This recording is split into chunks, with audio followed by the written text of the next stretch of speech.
Brought to you by Penguin.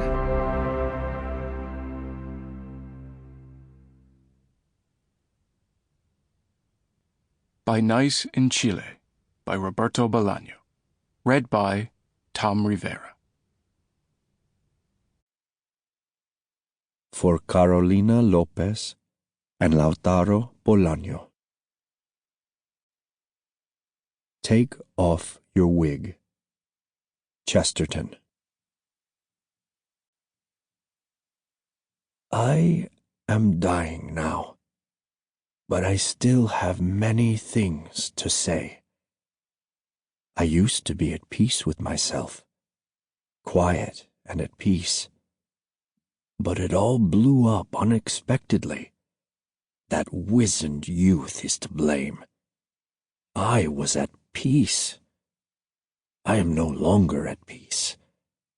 There are a couple of points that have to be cleared up. So, propped up on one elbow, I will lift my noble, trembling head and rummage through my memories to turn up the deeds that shall vindicate me and belie the slanderous rumors the wizened youth spread in a single storm-lit night to sully my name. Or so he intended. One has to be responsible, as I have always said. One has a moral obligation to take responsibility for one's actions, and that includes one's words and silences. Yes, one's silences, because silences rise to heaven too, and God hears them, and only God understands and judges them. So one must be very careful with one's silences. I am responsible in every way. My silences are immaculate. Let me make that clear. Clear to God above all.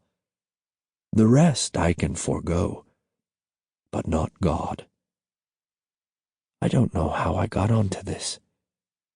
Sometimes I find myself propped up on one elbow, rambling on and dreaming and trying to make peace with myself.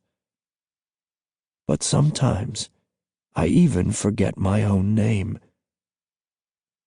My name is Sebastian Urrutia Lacroix. I am Chilean. My ancestors on my father's side came from the Basque country, or Euskadi, as it is now called.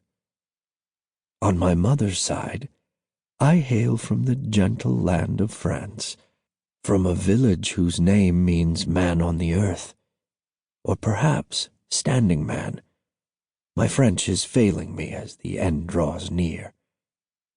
But I still have strength enough to remember and rebut the wizened youth's affronts flung in my face one day, when without the slightest provocation and quite out of the blue, he appeared at the door of my house and insulted me.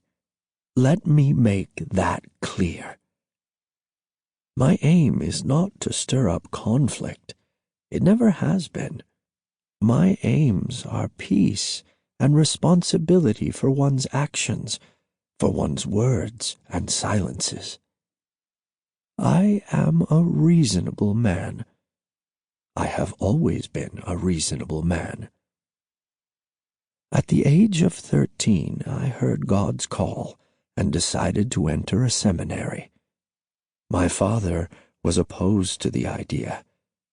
He was not absolutely inflexible, but he was opposed to the idea. I can still remember his shadow slipping from room to room in our house as if it were the shadow of a weasel or an eel. And I remember, I don't know how, but the fact is that I do remember my smile in the midst of the darkness, the smile of the child I was. And I remember a hunting scene on a tapestry, and a metal dish on which a meal was depicted with all the appropriate decorations. My smile and my trembling. And a year later, at the age of 14, Sample complete. Ready to continue?